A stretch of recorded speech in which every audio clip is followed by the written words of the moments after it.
If bad things happen to you, having people talk about a victim mentality. I think there's a middle ground where if something bad happens to you, it's natural to have some type of reaction and feel badly about it. And you are deserving of some level of sympathy, but you can also have perspective on what's going on in the world and how much worse other people have it. Are you going through life blind? This is Eyes Wide Open with Nick Thompson. On this podcast, we share knowledge and stories that build human connection while elevating stigmatized societal issues such as mental health, holistic wellness, culture, free speech, and more, all to ensure we show up in the world with our eyes wide open. Hello, everyone, and welcome to another episode of Eyes Wide Open. Our guest today is Leverett Ball, and Leverett is a Boston-based ESPN personality, broadcaster, sports analyst, mental health advocate, and host of the hit podcast, The Leverett Ball Show, where he interviews a variety of different types of guests in sports, business, and entertainment. Welcome to the show. How are you doing today? I'm doing well. I'm here at home in Boston. We were talking before we started recording. There's actually a heat wave, so it's close to 100 degrees, and I actually started sweating just walking from my apartment to the coffee shop earlier. So hence why I decided to wear a hat today, because my hair looks fucking gross. But here we are. Here we are. And it's been hot in Chicago too, which I was telling you before we started recording. I think it was Monday. It was like 95 degrees, but felt like 105 or something with the humidity, and just, it's brutal. It's brutal. Now, is it humid over there too? Yeah, all the above. Yeah. So, Okay. Yeah. So I know a little something about sweating, and it sucks, but it's unavoidable. So we figured we'd get the sweating on reality TV in your case. Exactly, on my wedding day in front of the whole world, which, it's funny because I have a couple things that I've always been really insecure about. And one of them is sweating. And of course because even as a kid, I used to just sweat all the time and get made fun of for it and stuff. So it was just quite ironic that my fear of sweating in front of people would then be on display for the entire world to see. Hey, I mean, it could be worse. I mean, you didn't shit your pants on reality TV. I mean, or I don't know. I mean, that got edited out. Yeah, that I'm actually, kidding. What's funny? My most I guess humiliating moment was as far as being exposed on a public platform was I played on the rugby team in college, and I don't know, for anyone familiar with rugby, you wear very short shorts, and so when guys are wearing rugby shorts, you can see their athletic underwear spandex underneath, and if you weren't wearing those, people could see your junk. But I was getting tackled, and my spandex ripped, and my testicles slipped out of my spandex. And one of the school photographers at Curry College where I went to school took a picture and somehow didn't notice that there was a testicle hanging out and put it on the school's Facebook page. And it was up for 24 hours before they realized and took it down. But everyone I knew screenshotted it. So yeah, and this is a Facebook page of a small college with 2,000 students. It's still a smaller platform than Love is Blind, but yeah, Curry College got to see my testicle. Oh my goodness! They got to see my Leverett Ball, if you catch my drift. Did you notice it and try to get them to take it down, or who finally got it taken down? Well, a bunch of people saw it before I did. So people were like, "Hey, I saw a picture of your nut." So yeah, they took it down, but pretty funny. Shit happens. Shit happens. So you have had quite the let's say experience, I guess, as you obviously played some rugby, and now you work for ESPN out in Boston. What did you want to be when you were a young kid growing up, and how did that change to lead you where you are now? And I feel like your whole story, this could be the whole episode. I could just sit back and grab a beer or something. Well, it's funny. So you mentioned I'm living in Boston doing stuff for ESPN. ESPN's headquarters are in Connecticut. So when I tell people I do ESPN stuff, they're like, oh, you must live in Connecticut. But ESPN does broadcasts all over the country. And so even though their headquarters are in Connecticut, so I do a lot of college sports broadcasts for Boston University and Harvard on ESPN. But yeah, here in the Boston area, and doing the ESPN stuff, doing my podcast, the Leverett Ball Show. Um, the host of this show, Nicholas Thompson, actually made an appearance on the Leverett Ball Show. And I that did. podcast, I have pro athletes, people from reality shows. I had the drummer from Maroon 5, a mixture of different types of guests. Which I need to reach out to him, by the way. He followed me back after you told me to go follow him. Yeah, definitely. Ryan Dusick is who I'm, for everyone listening, who I'm referring to, the former drummer in Maroon 5. He actually retired from music because he had nerve damage in his arm, and couldn't drum anymore. But he actually went back to grad school and is now a therapist and likes to talk a lot about the topic of mental health, which, Nick, I know that's a topic you're interested in. So yeah, he'd be a great guy for you to talk to, maybe have on this podcast. He could be probably your second best guest of all time behind me. But but as far as what I wanted to be growing up, so I didn't dream of being a broadcaster. Maybe some people who work in broadcasting, they wanted to do it since they were 5 years old. I had what's funny? Sorry, yeah. What's funny about that is the answers I usually get, because I ask all my guests this question, the answers I usually get are something granular or grand. Like it would be, I wanted to be a sports broadcaster, and then they end up doing something like working in data entry, or that's the extreme version. But that's interesting that you didn't start there, but that's where you ended up. It's almost like reverse. But anyway, continue. Oh yeah, no, 100%. Although I played sports growing up, so I had interest in sports. I think when I was really young, I went through different phases of like wanting to pursue a certain career for like a month, and then I'd pick something else. And this is granted when I was like 5 years old, when they'd have career day at school, and someone's parent would come in and say, I'm a firefighter, and I'd be like, I want to do that. And then when I was 6, the next year, we'd have career day. Someone's dad would say, I'm a real estate agent. I'd say, I want to be a real estate agent. And I had a new dream every career day. So that was what it was like when I was really young. It's funny, I played rugby in college, but my main sport for most of my life was baseball. And I actually played rugby and baseball in college. Probably in like middle school, I started to really want to be a professional baseball player. And I continued to want to do that through high school. And when I was in college, I still wanted to be a professional baseball player, but like I was playing at a Division III college. So my odds weren't great, but it was a matter of not being good enough, not wanting to. I still wanted to at that point in my life. So for a while, I really wanted to pursue baseball, and I didn't end up getting to the pro level, but to some degree, I was able to, live my dream, playing in college, which is still farther than most baseball players make it. No kidding. I'd say, because of my background in sports, like sports broadcasting wasn't completely unfamiliar to me. But the way I got into sports broadcasting was when I was at Curry College. They just had a really good TV and radio program there. And I went there undeclared on my major, not knowing what I wanted to study, not knowing what I wanted to do after college. But I kind of developed an interest in doing it, while I was there at school. And it was kind of one of those things where it's like, okay, I'm playing at a Division III college. I don't even start. I'm starting to have my doubts about playing at the professional level, and I'm starting to develop this new interest in sports broadcasting. So I guess really college is where I kind of transitioned from wanting to play to wanting to broadcast. That's really cool. And I guess looking back as a child, wanting to be a professional player at some point or a baseball player, that is kind of something pretty grand. So that's cool. You just ended up doing the broadcasting thing, which, like you said, ESPN, I know there's ESPN in every major city that has a sports team, that has a college or whatever. You've got, we've got local channels here in Chicago and everything too.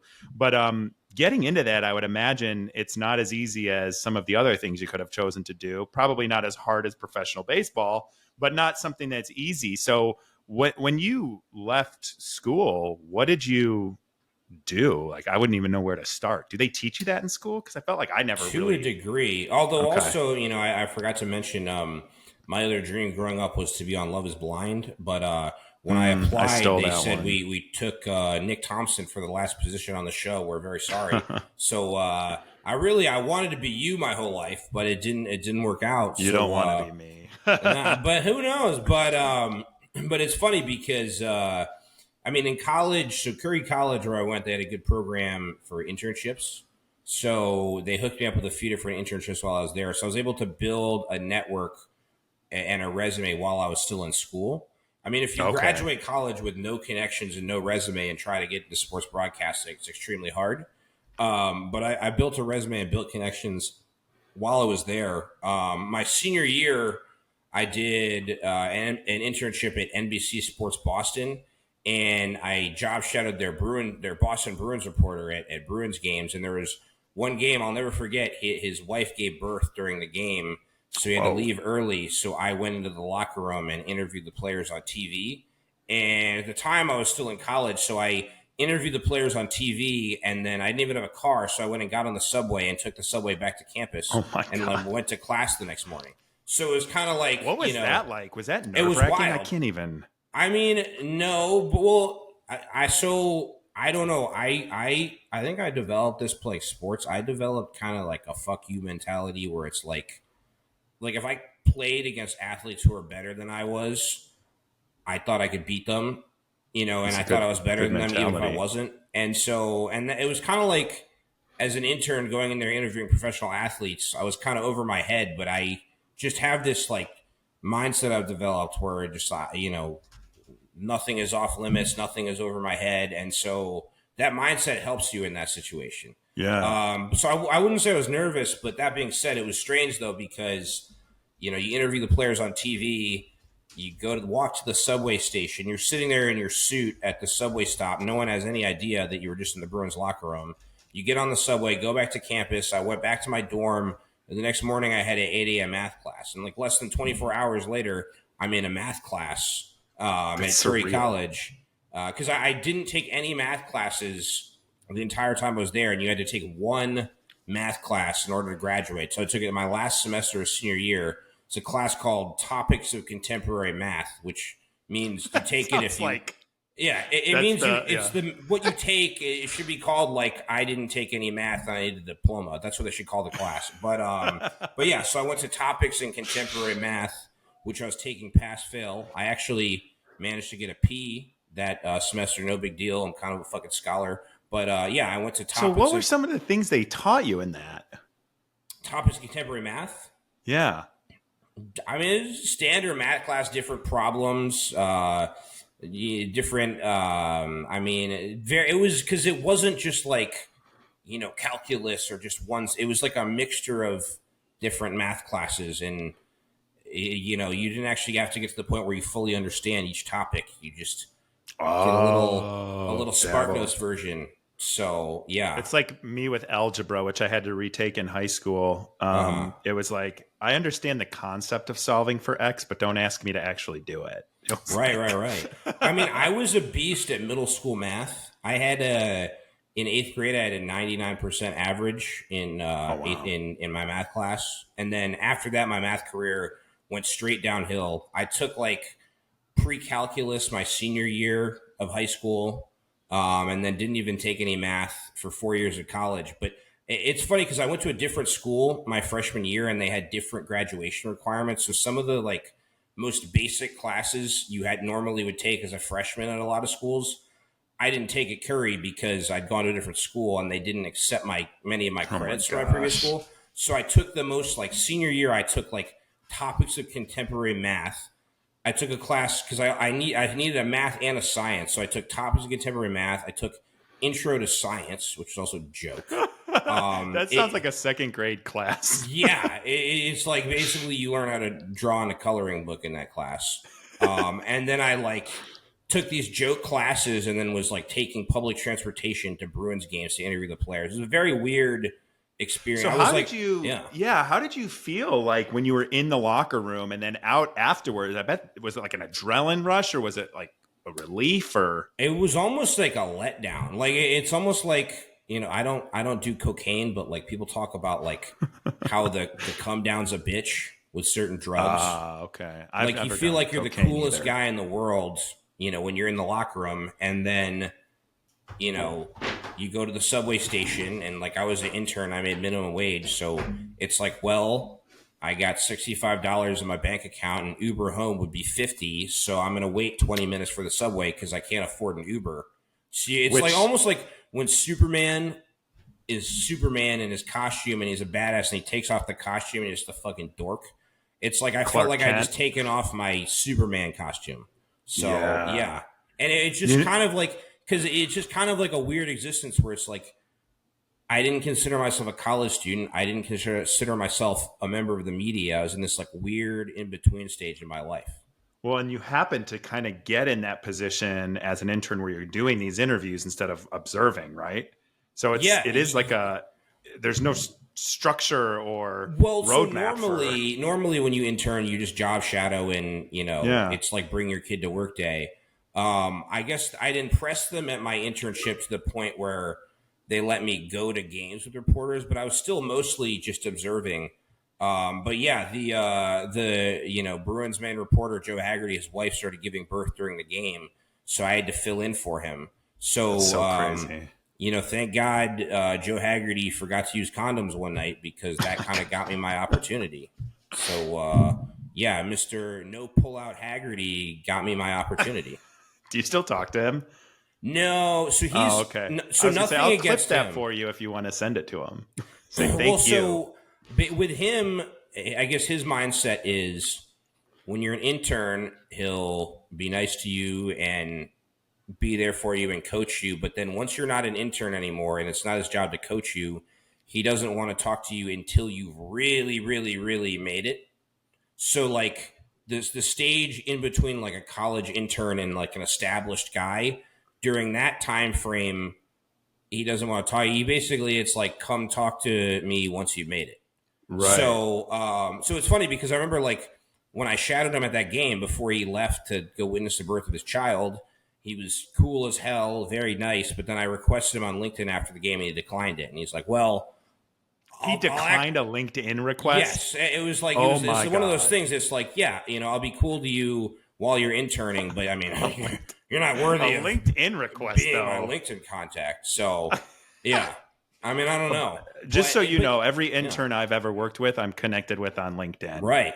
And it's nice to see their career progression and follow One them hundred along. percent, 100%. And no, I don't really have any hard feelings against him. I didn't take anything personally. I think he has a very specific mindset, and he was like I said, really cool when I hung out with him at the game. We had a really positive interaction there. He has a certain mindset. I didn't feel as was anything personal against me. I Oh, mean, there yeah. He have probably been did it with everyone. 100%. Yeah. Although there have been, and he wasn't in this category. I mean, I've met a lot of different people. Some people have been really cool. Some people not so much. I mean, the other thing is, some people who I've had bad interactions with, I can just tell that they're insecure, and it's not really Mm-hmm. something I take personally. It's like they have their own shit they haven't figured out.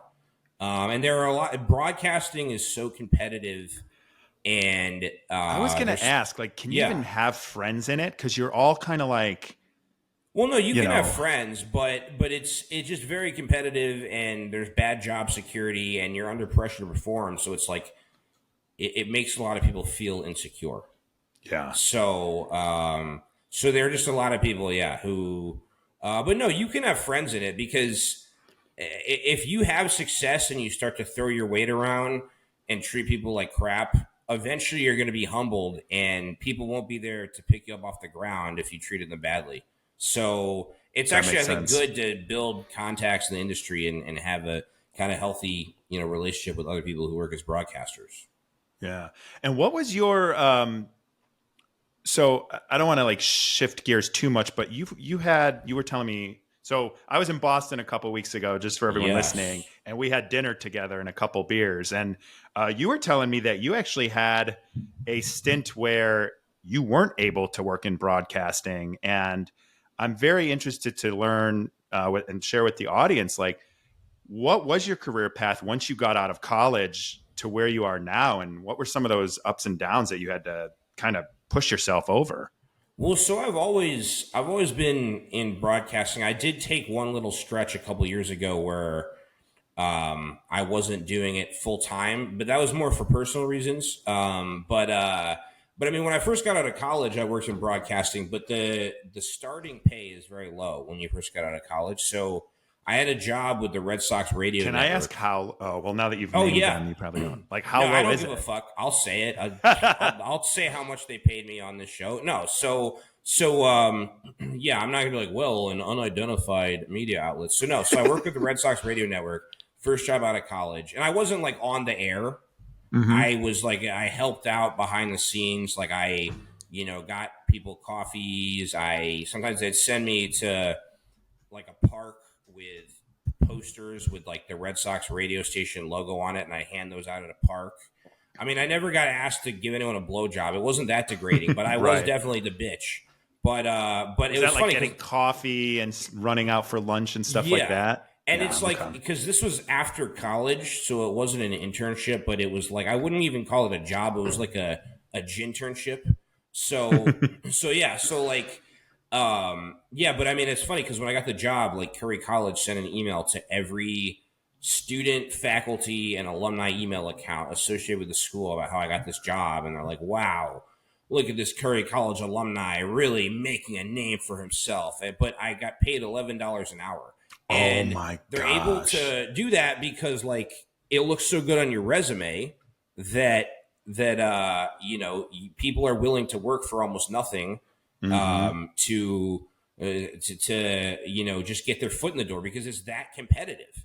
And the Jeez. people who are like, yeah, I want to make enough money to eat meals regularly aren't going to make it in the industry.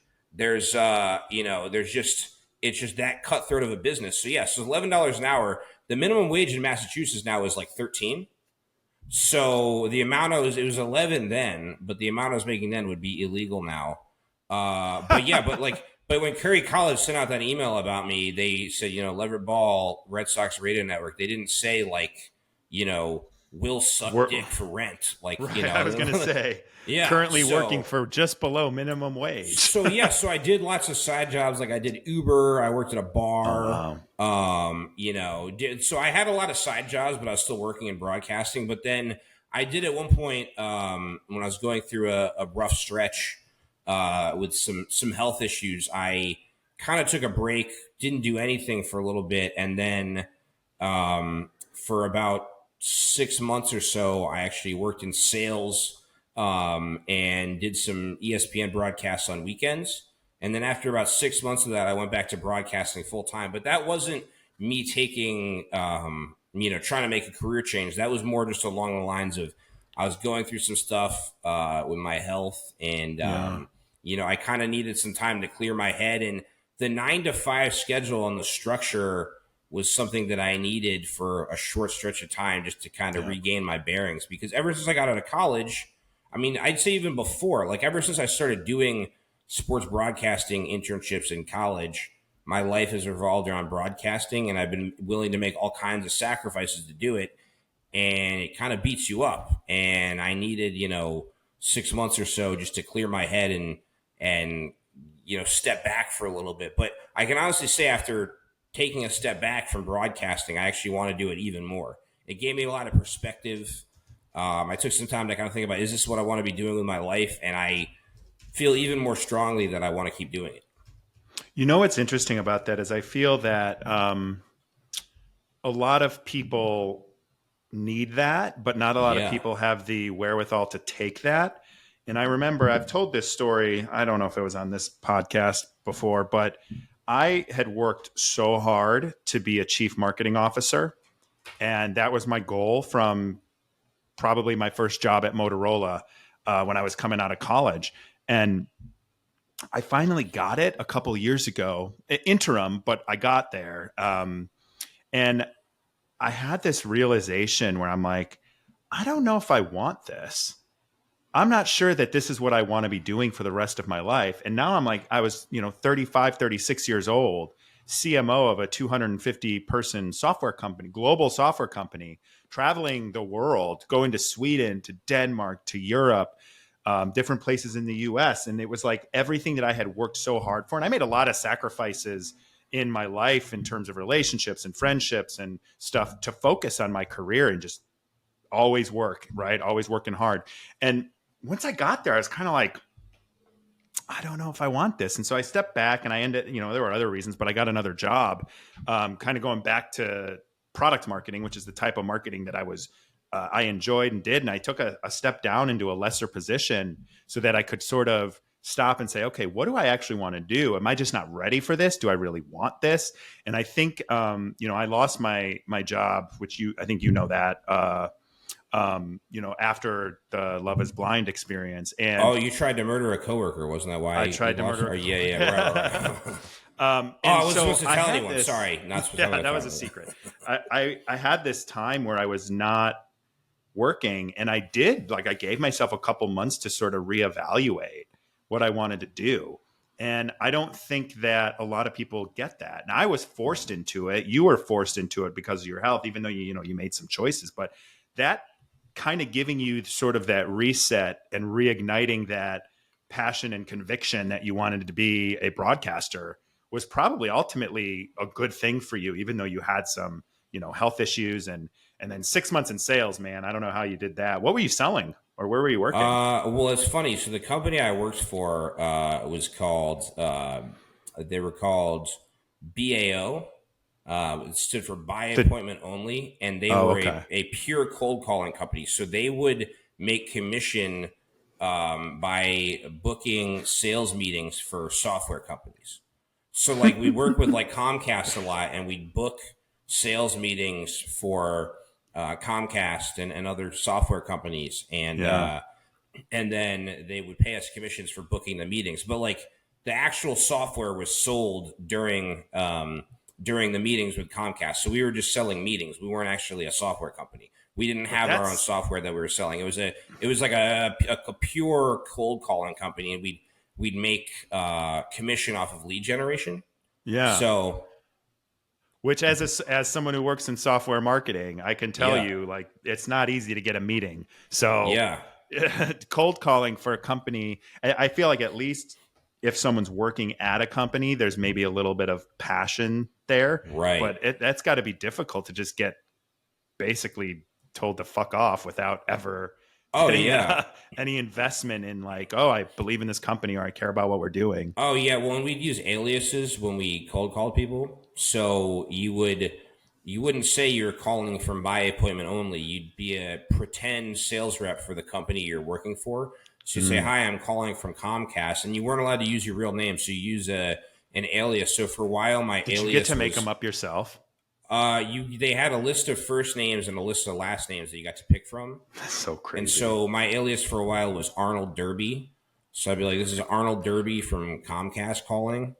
Oh my And then God. you cold call different people, and yeah, and it was yeah, and it was just a lot of cold calling. I don't mind cold calling at all because like in broadcasting, it's very competitive. There's a high rate of rejection when you apply to opportunities. So especially when you first get out of college, it's hard to land opportunities, and you probably have to get rejected a lot before anything falls into place for you. So through broadcasting, I developed an extremely high tolerance for rejection. So cold calling was a walk in the park for me because that was the mindset I developed in broadcasting. Yeah, and sales was cool. I liked the majority of the people on my team. That makes a world My of difference. Oh yeah, yeah. I didn't really have issues with anyone on my team. They were good people. I wasn't a big fan of my manager, my team manager. He severely micromanaged and talked down to people a lot. So when I Ugh. left that job, I was pretty excited to not deal with him anymore. But the majority of the people at the company I liked, and I'm glad I did it and was able to step back from broadcasting. But I'm also glad that I'm back in broadcasting full time. And now what do you do broadcasting? So my main thing is doing college sports. I do because Boston University and Harvard do a lot of games on ESPN. So I do a lot of games at those schools, and then I do my podcast, the Leverett Ball show they were talking about earlier, and then since I have the summer off from college sports, I also do some stuff in the summer in the Baltimore Orioles minor league system. And I travel to Maryland for that. They have a minor league team in Aberdeen, Maryland. But but yeah, so it's a little bit of everything. But I'm always trying to, grow my network and find new opportunities and advance my career. But that's the thing I'd say for anyone working in broadcasting is there's not like a clear path, and you Mm. might go through stretches of making progress in your career and then have setbacks. It's not just going to be uphill the entire way. And so that's the other thing is you just have to have a really even keel and realize that it's an unpredictable profession to work in, and there are a lot of things that affect you that you don't have control over. Like, what are some of those things? Well, just like, I mean, there are a lot of politics that go into who Mm. gets which jobs. So, you might get chosen for a job over a broadcaster who's better than you are, or you might get rejected from a job and then you watch the person who got the job on TV and you're like, this guy fucking Oh, that would sucks. be so So, triggering. I've gotten better at it. Like, it's good to stand up for yourself when you're getting fucked over, Hmm. and also to know your worth and know how good you are and know how you deserve to be treated by employers and know how much you should be paid, not getting ripped off, what type of opportunities. It's good to know your worth and stick up for yourself, although in recent years I've gotten better at doing that without being as emotional about it. So Well, that's you smart know because the yeah. emotions will take over, and then all of a sudden you're hating someone. I used to be more emotional when I was Yeah. younger. I would, if I got screwed over, I just wasn't able to control my emotions. My anger kind of took over. I mean, when I first got out of college, there was a college hockey team I was sideline reporting for, and they weren't giving me as much airtime as I thought I deserved. I remember getting an email from them about how they're cutting back on my airtime more, and I was reading the email on my phone, and I was so angry that my like hand was shaking, and I like almost dropped my phone. So Jeez. I've become less of a sociopath since then. I've learned all these concepts like taking deep breaths, you know, not headbutting walls, all these crazy Wow. ideas that I've learned. And I never actually headbutted a wall. Sure. Okay. Uh huh. But but I can just see. I can see a learning, hole yeah, back. right, and learning how to stick up for yourself without being an asshole about it. Yeah. Well, I So think, and this is a good segue, I guess, because it's Men's Mental Health Month, and mhm. I this episode is going to drop in a few days, and so I was very similar to you when I was younger, very reactive and not very responsive. I like to say now that I've got better control over my emotions, but I felt like kind of growing up, we weren't allowed to have, or I wasn't allowed to have emotions, Right. and I'm kind of just realizing that I'm actually a very sensitive person, even though I put on a tough outer layer. Like, I am kind of sensitive, and it's okay. And I used to cry quite a bit as a kid, be very emotional. And then when that didn't get, wasn't, what's the word I'm looking for, received well, I definitely in like my teens and even in my 20s, I started just getting like really angry and frustrated and mean. And if someone would like screw me over, I would like plot revenge. And it would be not like I'm going to punch them in the face. It would be like I'm going to ruin their life. And it was like this like psychotic, sadistic sort of, and I'm being facetious with these words, but like I would be like, I'm going to ruin their life. And here's how I'm going to do it. And I'm going to play the long game. And it led me to this place where I was like such a victim mentality. Like, things were they were happening to me. I had bad luck, and I still joke about having bad luck because I do have bad luck, but I laugh about it now instead of thinking the world's out to get me. And so it is this like long path, and I feel like as men, and we all have our own story, but like as men, we're anger is almost like the most acceptable emotion when you're upset. Very And true. yeah, and that's like the weird thing that I think we almost need to, as a society and as men trying to advocate in different ways for mental health, like we have to change that. Because even if you think about like we're sports, what do we do when our team loses? We get pissed off, right? It's like we Right. didn't even lose. Like, how do you think those guys that just lost the game, who dedicate their life to this feel like they're the ones that have the right to have these kinds of emotions. So it's just kind of built into like some of the culture of men and the things that we care about. And let me tell you, I have gotten so mad at sports before. It's like silly to me. It's silly Yeah. how mad I get about it. So I choose nihilism, especially with Chicago teams where I don't know when any of our teams are winning a championship anytime soon. But which, by the way, congratulations to the Celtics on Yes. Celtics clinching the pulled it finals. off. Yeah. Yeah, that's pretty exciting. But what was it like for you growing up? And I know you've got an incredible story growing up, but what was it like for you growing up, and how was your experience kind of like shaping this person who ended up kind of being angry at things not going their way to the point where you're like, iPhone is shaking with anger in your hands? And then I want to hear Yeah. after that, we'll start there, but I want to hear after that, like, what are the steps you took to overcome that and really change the way that you, behave in life? Yeah. Well, I would say when it comes to if bad things happen to you, having people talk about a victim mentality, I think there's a middle ground where if something bad happens to you, it's natural to have some type of reaction and feel badly about it. And you are deserving of some level of sympathy, but you can also have perspective on what's going on in the world and how much worse other people have it. And so, I think you don't have to be on one extreme or the other where you just ignore your feelings about a bad situation or blow those feelings out of proportion and have a hissy fit. You can be irritated or upset or angry or frustrated within reason, but also keep things in perspective. Right. And realize how much harder so many people have it. So I think for me, that's the kind of the middle ground I have is if bad things happen to me, have perspective on how much worse other people have it. But that doesn't mean that I have to ignore those feelings altogether. Yeah, it doesn't like invalidate you, but Right. And it's so perspective. That's a good point. right. And so I would say that's kind of but as far as me having anger issues in the past, so it's actually very simple. I took an anger management class.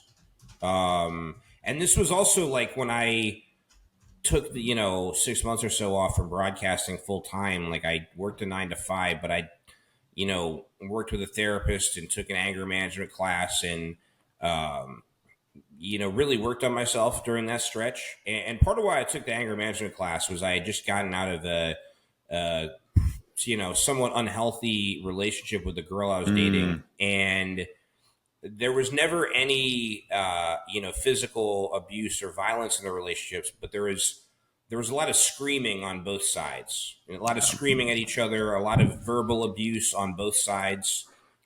Which is And also yeah, has its own toll on people like right. you. And so, and there was never any physical abuse in the relationship, but we both were verbally abusive with each other, and we both resolved our disagreements by screaming. And I just realized, to Which is a navigate. toxic pattern to just get stuck Right. in. It's very easy to get stuck in 100%. that. And I just kind of realized, in future relationships, to be able to navigate them successfully, I need to have a better control over my emotions. So that was why I took an anger management class. And so, yeah, so I mean, I took a class and they talked about, they talked about how in the class, they talked about how anger can be healthy. It becomes a problem when it's experienced or felt too deeply or expressed too often. And they talked about, Was this like a group class or is this like a yeah, one-on-one? it was Okay. like it was a group class. There was but it was like maybe like 4 people. It was online, so it was on like a Zoom call. There were like 4 other people in the class, and then an instructor, and everyone talked about their stories and the experiences that they'd had, and yeah, and it was really helpful, and yeah, I mean, it's been a little while since I took that class, but and it's also again, no one's going to go through life without ever getting angry, but it's dangerous when you don't have control of yourself, and you can get angry, but it becomes a problem when you start to lose control of yourself, and so yeah, I mean, that class was really helpful for me, and I Also worked with a therapist a lot during that stretch, and it was a really helpful stretch for me to not only evaluate like what I wanted to do with my career, but like what I want to do with my life, and and who I was, and I learned a lot about myself during that stretch. But the short answer to your question is, how did I get better at controlling my anger? It was by getting help and Yeah. going to an anger management class. Which, as again, like men, it can be very challenging to to come to the conclusion that you need help. Then it's also challenging to go find the help and to then, on top of it, share your story like you're doing here and Yeah. sharing that journey for you, and then saying, "Hey, like I couldn't do it without help." That's just so difficult for so many men to be able to do, and I think it's getting better, especially for people our age. And I forget how old you are, but I think we're close enough in I'm age. 31. I'm a Yeah, fucking okay, I'm a little grandpa bit now. older. Give me a Yeah, break. once, I I just hate turned having the number three in front is 39. I'm you're getting in 39. a year I'm going to have 40. I'm going to be 40. Damn. And I just keep telling myself, I'm like, you look better than most 39-year-olds you know or you've seen. You have a lot of energy. You are very successful. I just like tell myself these Yeah. affirmations. There's no need to panic. There's no need to freak out. 40 is the new 30. And I just have these affirmations I tell myself that I just go through. But I think what's so good about that is you were able to sort of recognize that, like, hey, this may not be who I want to be for the rest of my life, and seek help. And that's similar to what I did too. I had kind of stopped. I'd kind of gotten a grasp of my anger kind of on my own. And again, it was never like violent. Like I've never hit anyone in my life. Right. So it's not like I was fighting or anything, but it would kind of like stew inside me and manifest itself in ways that were just not healthy. Like I would be so quick. I'd be quick witted and mean. I too had my fair share of relationships in my early 20s, specifically with like the yelling and the screaming and everything's the end of the world. And, it's just like these toxic things. But for me, it was like getting into therapy was this step of like, I'm not showing up in the world the way that I want to. I'm not showing up in relationships the way that I want to.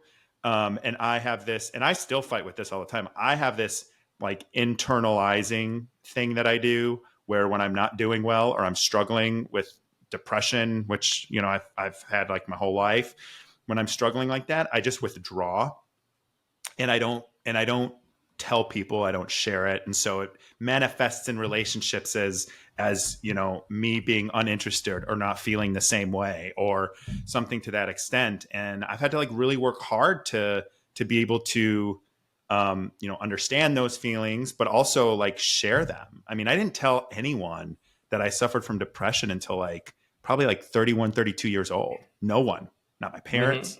I tried telling my parents, but I didn't really know how. And Right. being young and emotional, you're a fucking mess.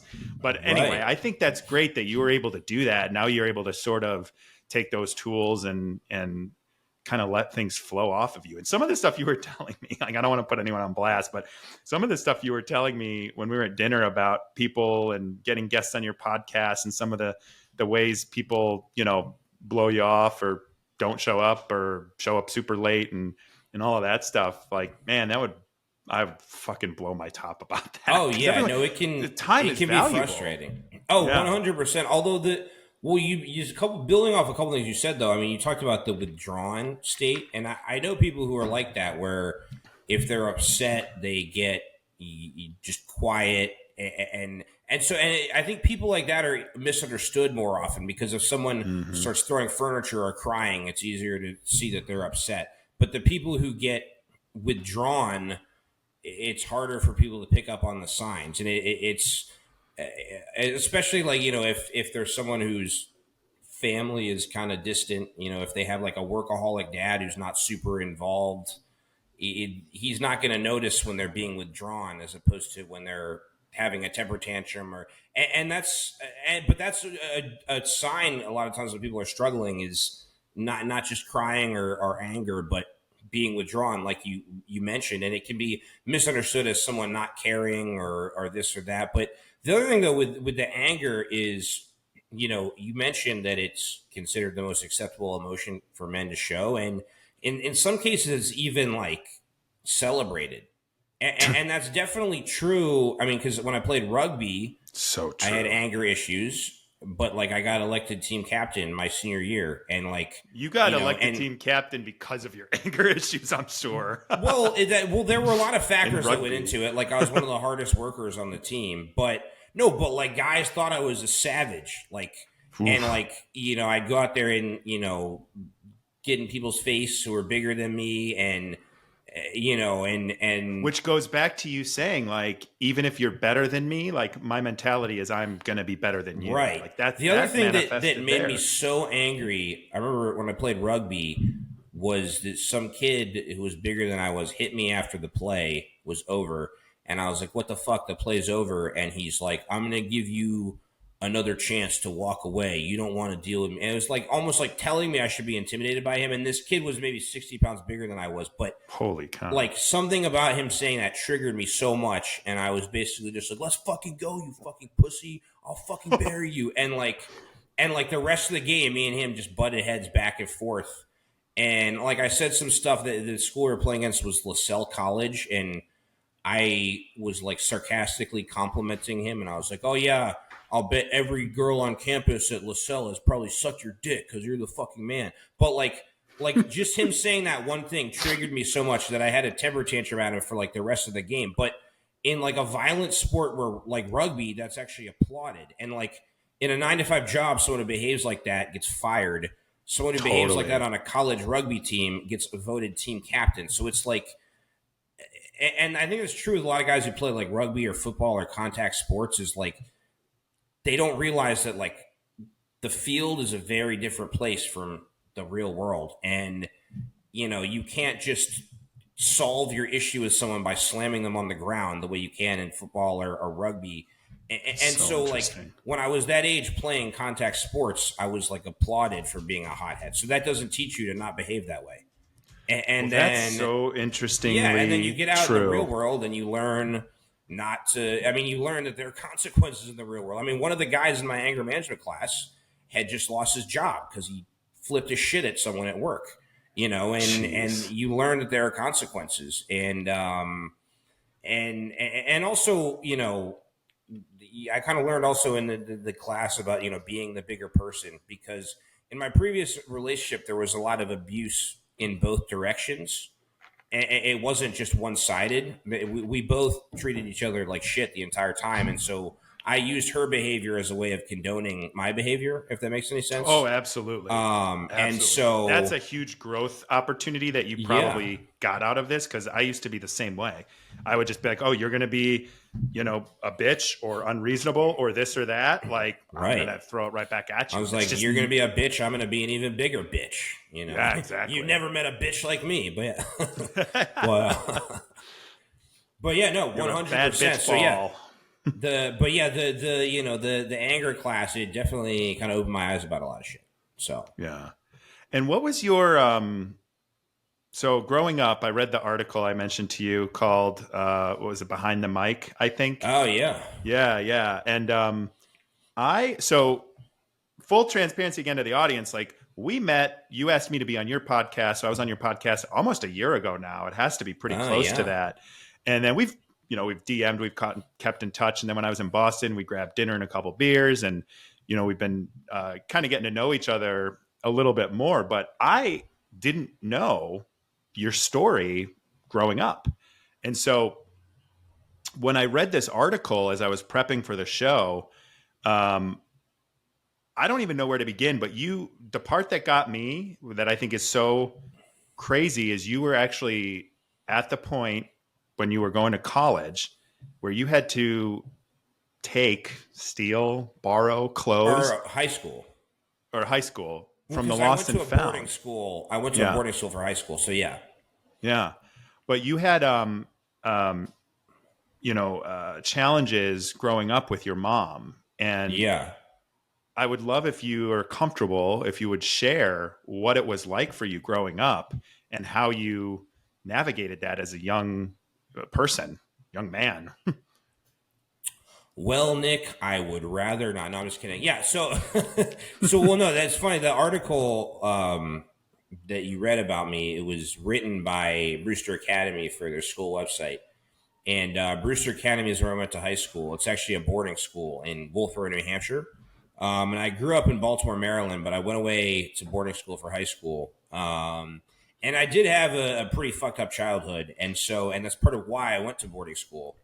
And to be honest, also, I think some of the things that happened during my childhood are what contributed to me having some anger issues that I had to get help for as an adult. Because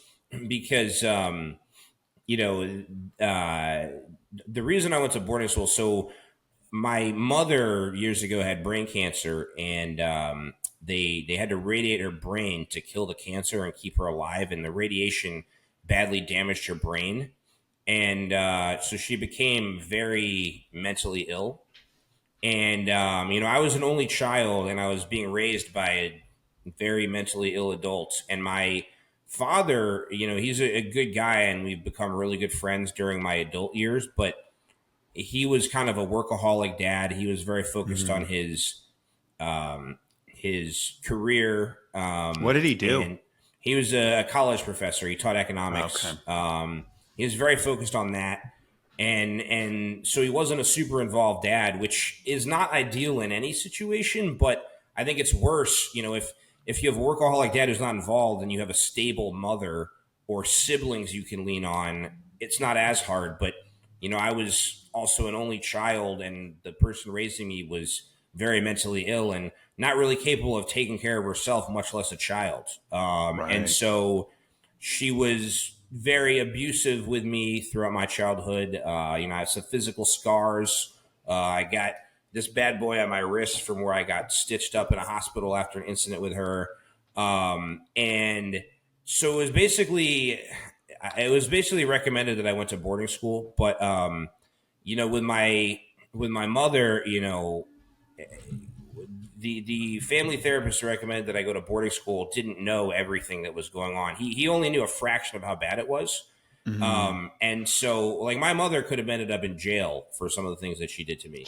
And how old were you when she was diagnosed with brain cancer and went through that treatment? She had multiple stints with cancer. So the first time she ever had brain cancer was years before I was born.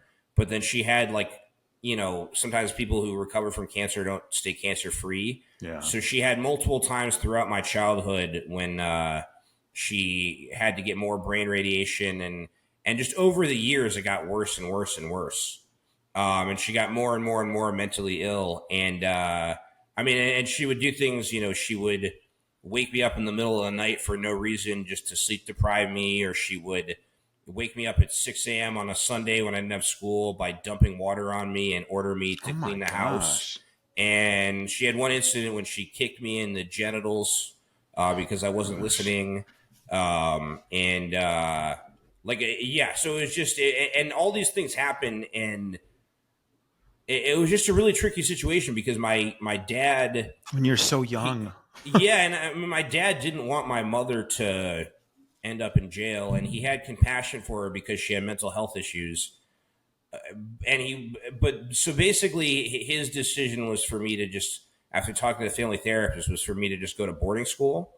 But now, did you have a family therapist that was like you guys selected as a family, or was this like a social services It wasn't issue? Mandated. I mean, and if more things hadn't been swept under the rug, it probably would have been mandated. Yeah, that's why I was asking. Probably would have been taken from my mother. And the thing is, my dad, some kids in my situation, end up in foster care or homeless. Mm-hmm. While my situation at home was horrible, my dad made decent money as a college professor, so he could afford to send me to boarding school because it's not cheap. No, it's not. And so, and that's the thing that I think people don't realize is you can be, from a somewhat financially stable background and still have a horrible childhood. Absolutely. People make assumptions about, oh, your dad has an oppressive job, your childhood must have been easy. That's not the case. No. And there are a lot of kids at boarding school who had really fucked up home lives, but also really successful parents, because it was a combination of their home wasn't a good enough environment for them to be there, but their family also had the money to send them to boarding school, which a lot of families don't.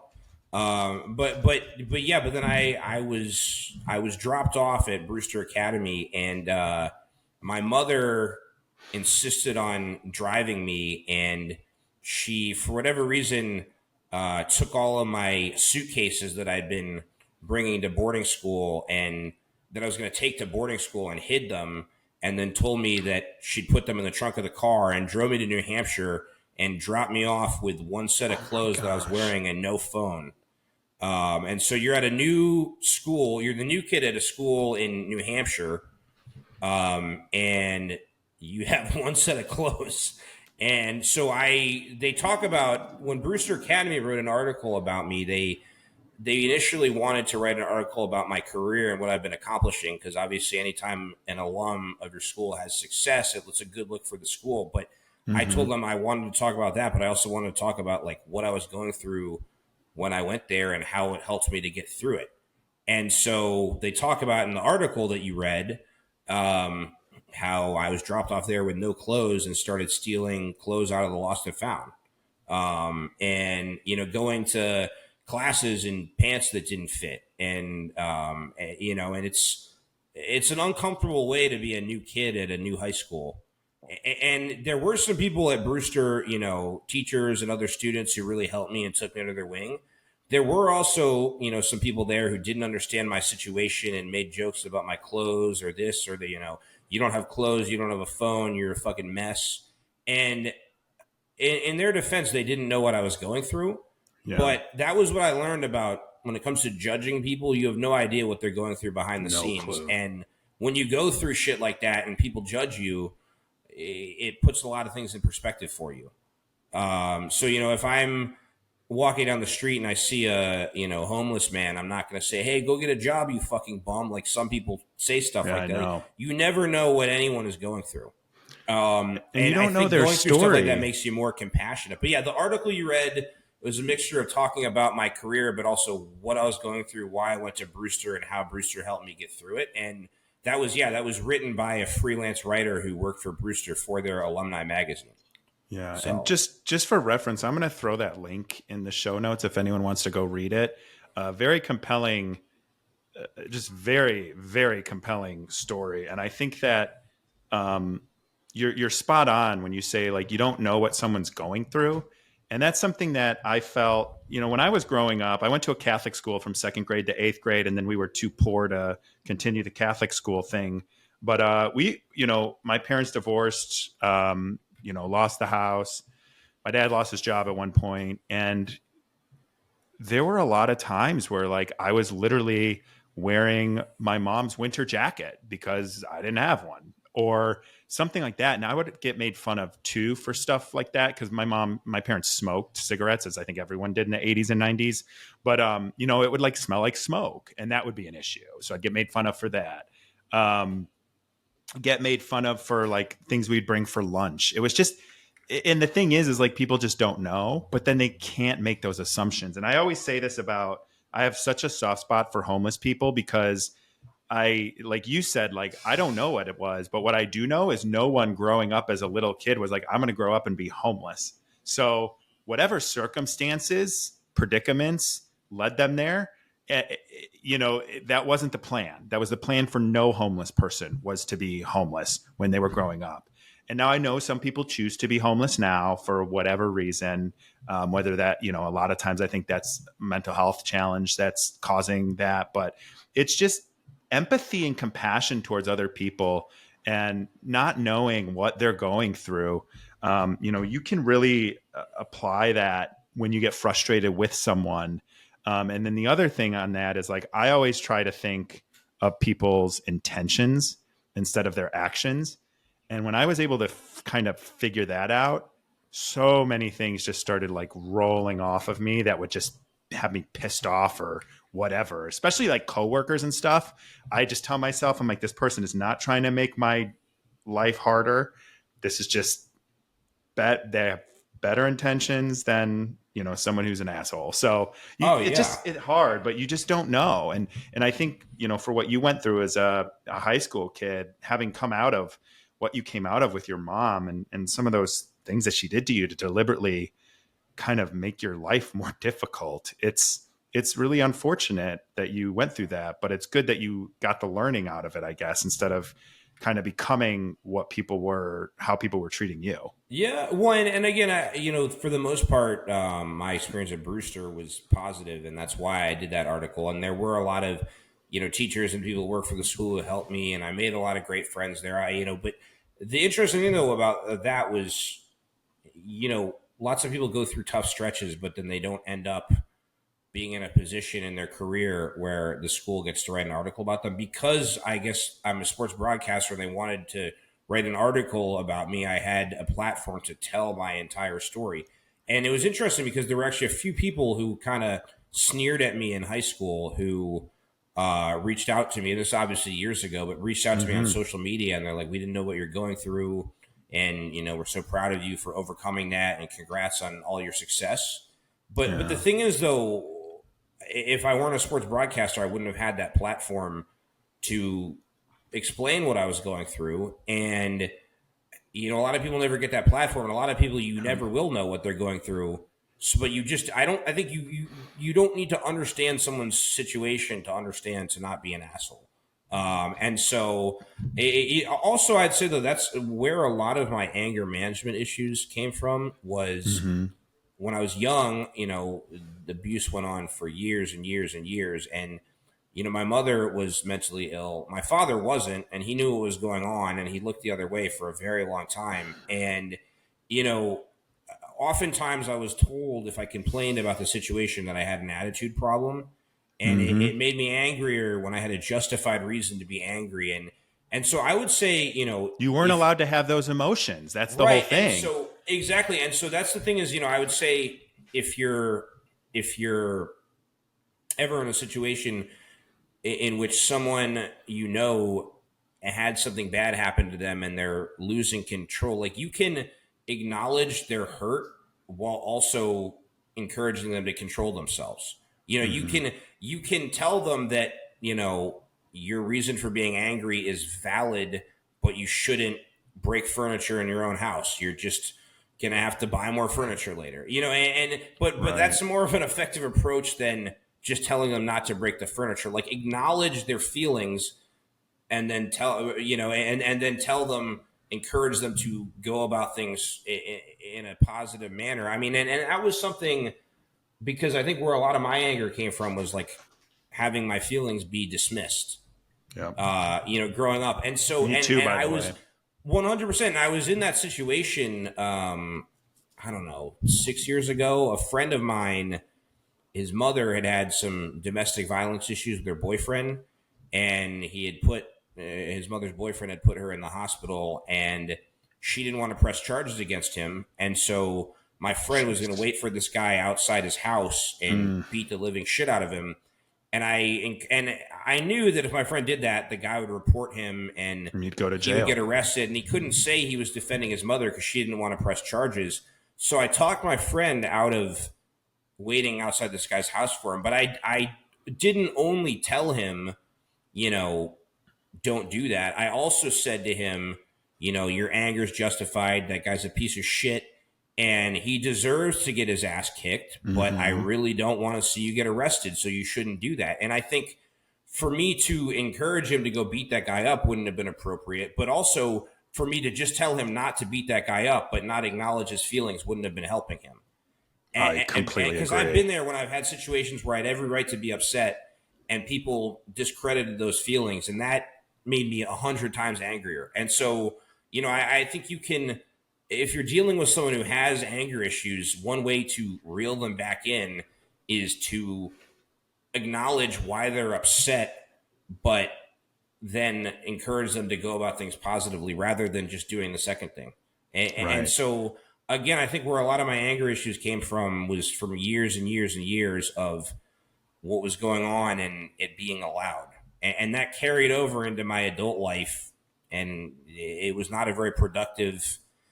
I was initially rewarded for it because it helped me in like violent contact sports, but it wasn't a productive thing in my day to day life. Right. That's so smart and so well said too. And even it's kind of like acknowledging the person's emotions are valid is so hard for people to do. And I'm guilty. Like I'm a fixer, so I immediately just want to give advice on how to make the situation better. And I've had to like step back and learn like that's not exactly what people want all the time. And I think one of the things that has been really difficult for me is with coming out of the whole Love Is Blind thing is there's no one that understands it. And so many people in my life that I've tried to share the struggles with always jump to, and not by like on purpose, like there's no ill intention, but they give advice.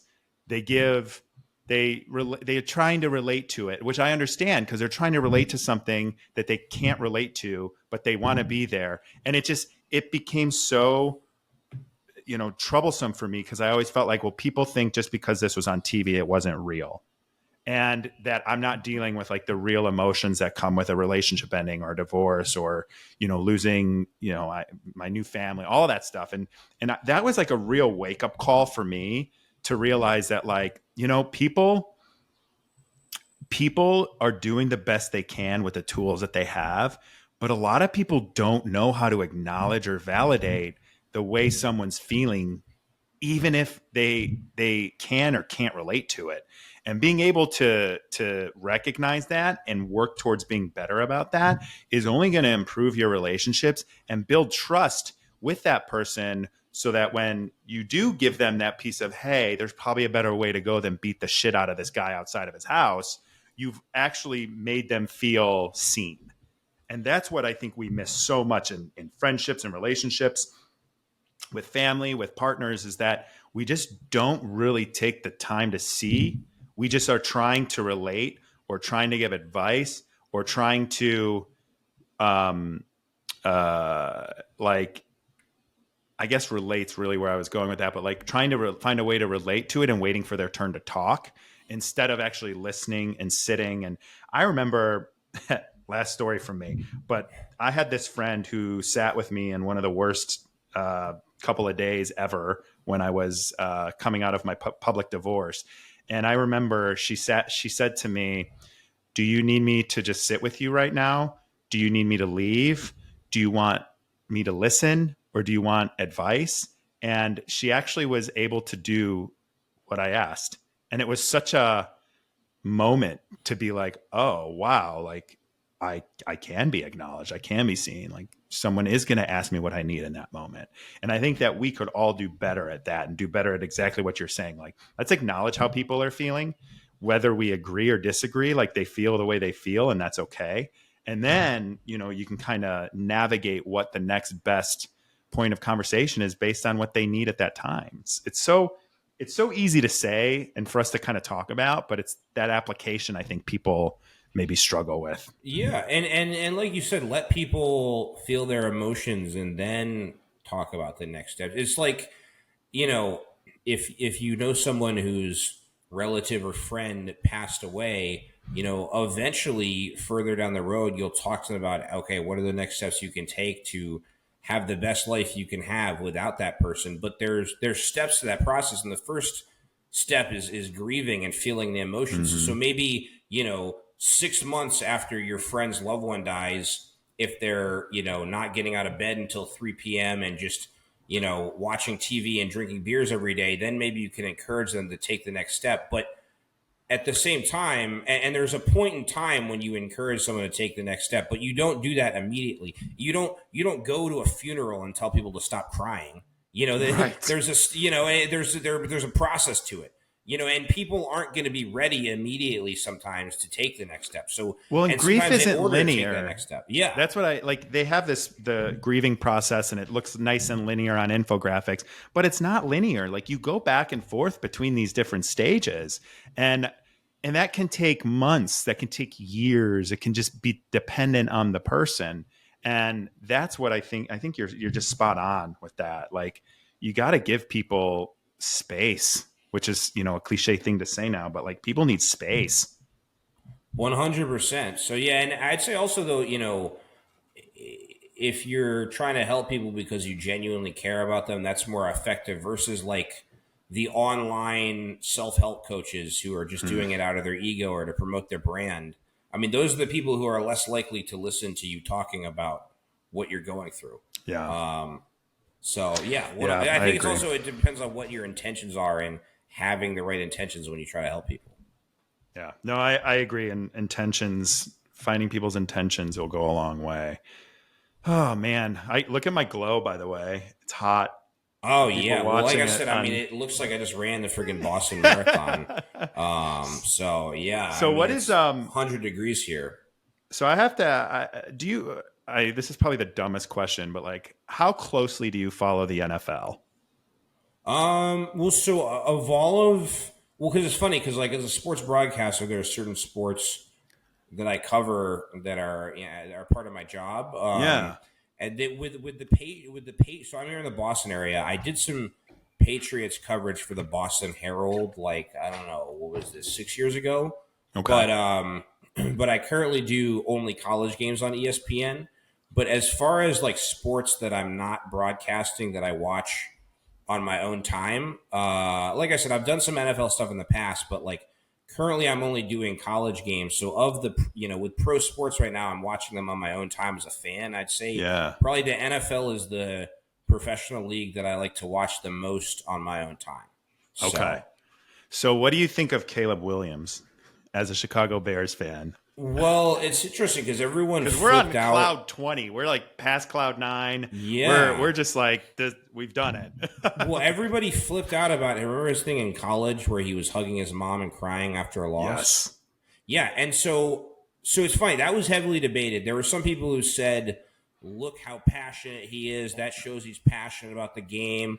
There are other people who said, "Oh my God, what a sensitive pussy hugging his mom. He doesn't have the Which is backbone to exactly play what in the we've been NFL." talking about the last half an hour But is like, my why can't he have reaction, these honestly, because emotions? most people were either like, "Wow, that's great," or people said, "Oh, that's bad."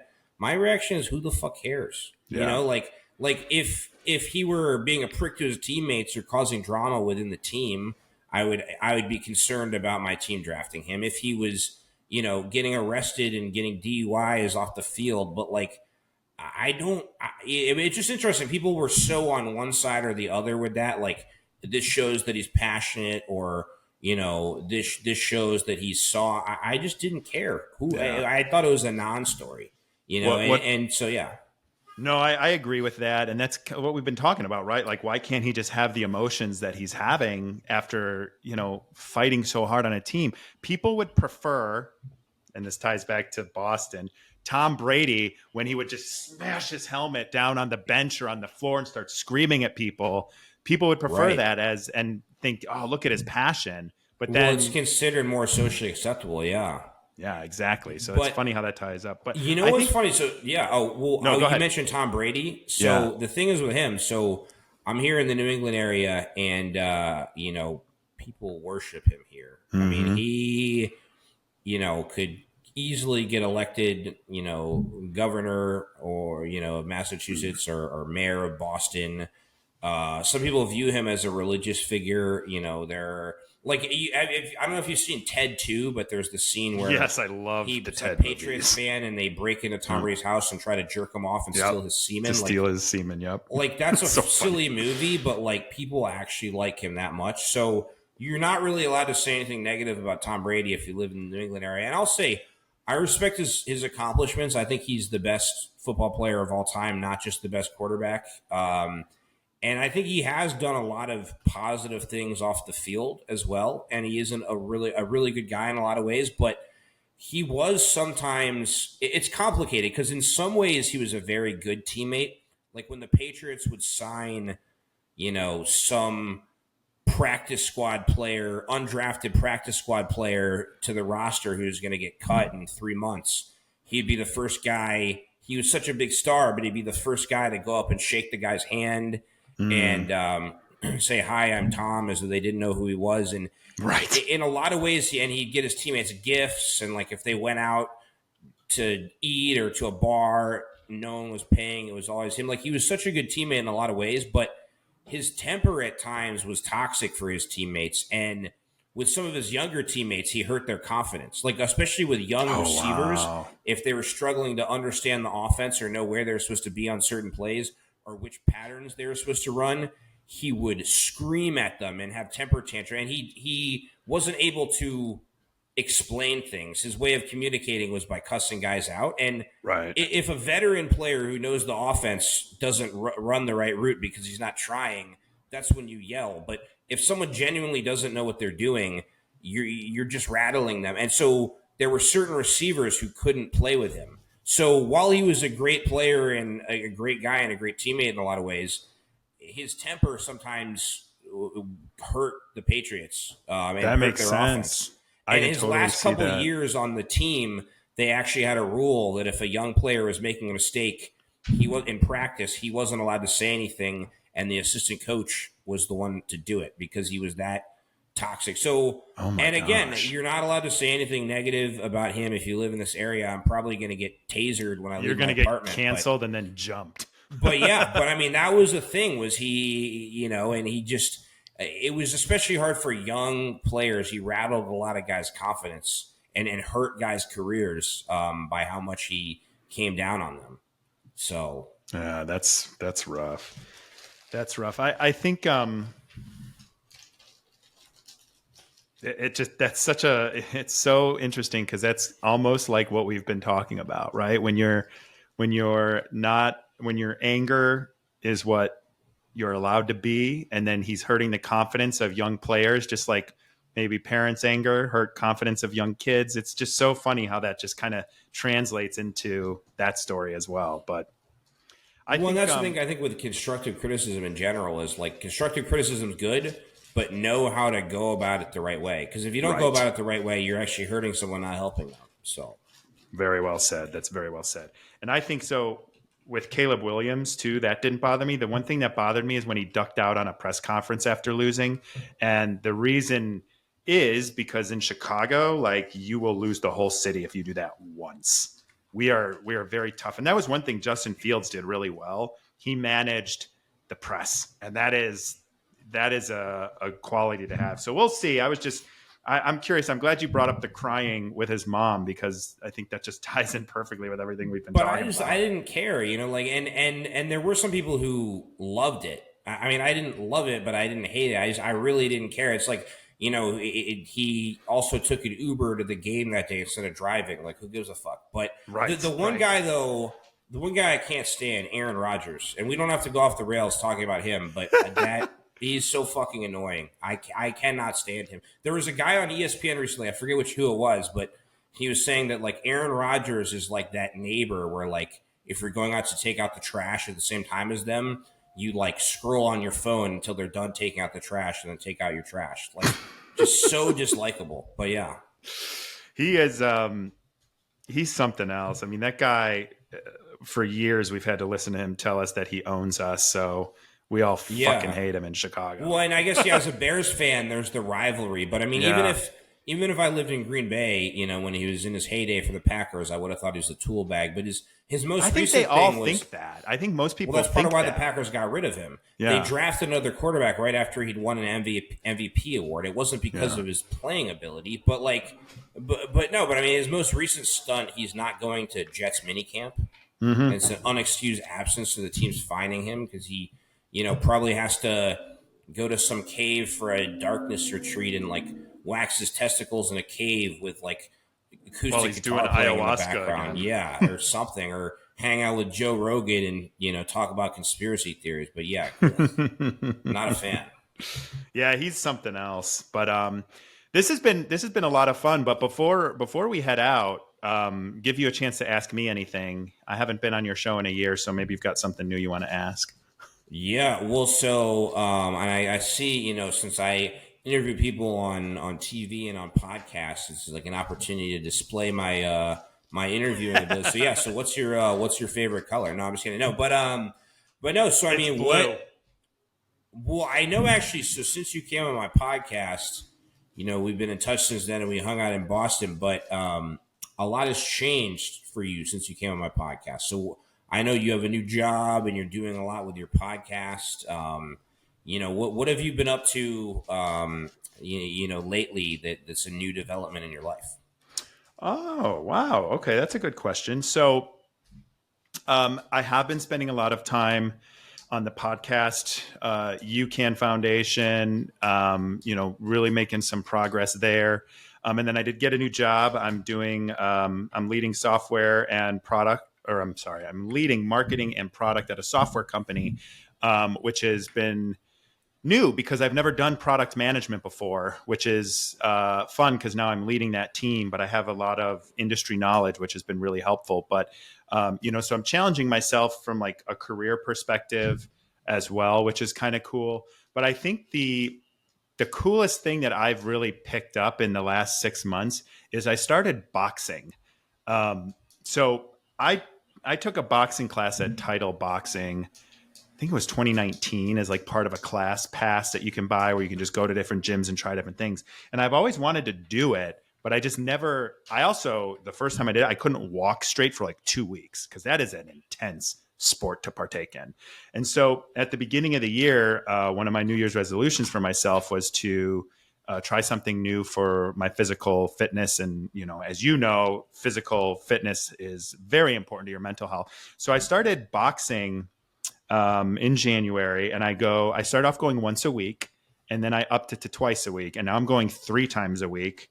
And I've done some one-to-one lessons as well. So I think my goal is to get so good that I can take whatever's left of Jake Paul after Mike Tyson mauls him, and do Yes. maybe end up on Netflix again with that. I'm just kidding. Not trying to turn this into like a haterade podcast, but the Paul brothers I can't stand. They're just the specific celebrities I just find so fucking annoying. Like Aaron Rodgers, the Paul brothers. Yeah. So I watch WWE sometimes, and Logan Paul is so fucking obnoxious on that, but he's Yeah. so good.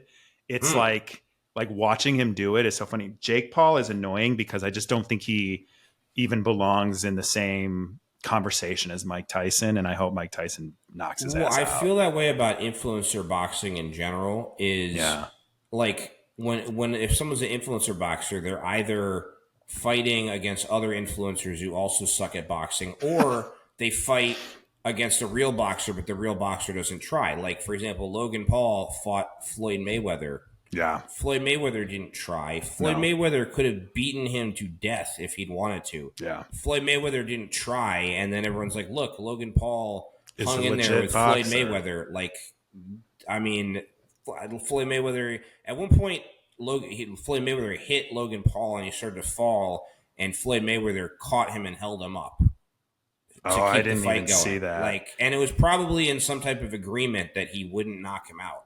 And I think whenever Jake Paul and Mike Tyson fight, I wouldn't be shocked if Mike Tyson doesn't really try and he's just there for the So money. And yeah, so I I think think influencer boxing is stupid because you're giving credit to these non-professional boxers as though they're good boxers. right. No, I completely agree. And by the way, I would never actually like box. Well, maybe I would for charity or something, but the whole thing with this is it's a sanctioned fight now between Mike Tyson and Jake Paul. So if Mike Tyson is really going to give up his career and not try or not finish it or something, and his legacy, not even his career, like his legacy for money, I don't know, man. He's the GOAT, right? He's the Yeah. GOAT. So why would he sacrifice his legacy for money? He doesn't need money.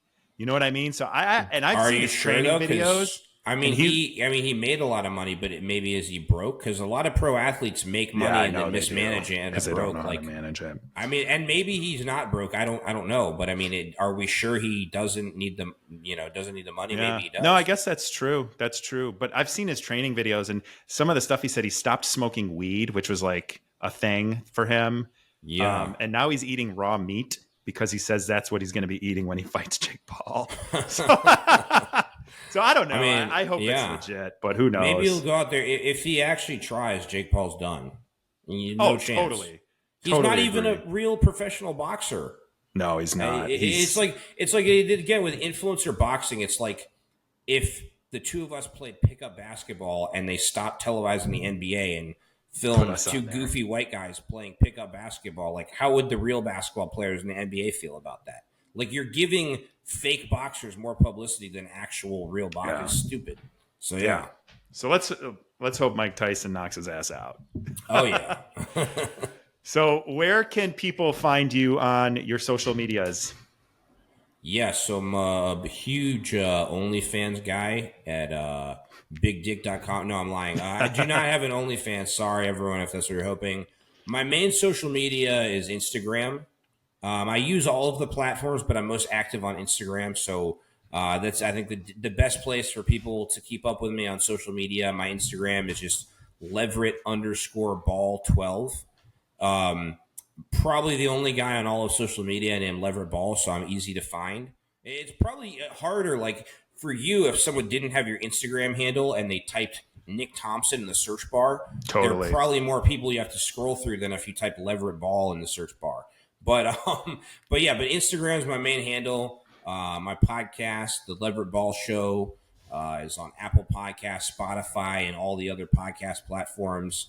And then, for my broadcasting work, I'm going to be doing some college games this fall on for various schools on various ESPN platforms. So you can also catch me on there as well. And yeah, no OnlyFans currently. Maybe someday, who knows? But well, if you ever need to pick up another side hustle, there's some people that can make a lot of money by just showing their feet.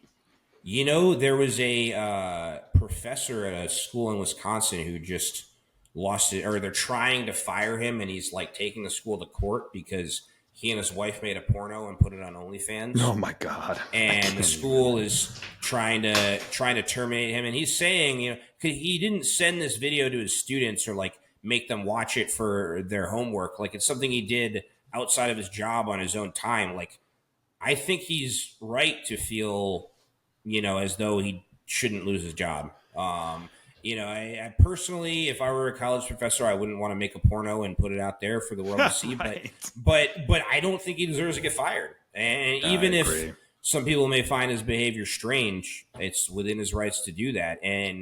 But it's funny. We were talking about OnlyFans. I saw this TikTok video of this guy like talking about it. My university, is trying to fire me for making a porno with my wife, and his wife was sitting next to him in the video. So the whole time I thought the video was also going to turn into a porno and they're going to start banging. But yeah, I remember seeing that on TikTok the other day. Jeez, I tend to agree with you, but it's so weird how people can't really have like autonomy over their personal life. It's very strange. Right. Yeah. It's very strange. So yeah, I mean, I think to each their own, so I agree. Yeah. I agree. Well, thank you again for coming on, and also like just being vulnerable. And it's definitely not easy to talk about the things you talked about today. So I do appreciate you doing that with this audience, and all of your links are going to be in the show notes. Maybe we'll do this again sometime soon on your show, a new show, or back on yours. Hell yeah. Thank you for joining us on this week's episode of Eyes Wide Open. If you enjoy the show, the best way to support us is by sharing or dropping a review. For more information and content, check out engagewithnick.com or find me on Instagram at nthompson513. Don't go through life blind. Do the work so you can show up in the world with your eyes wide open.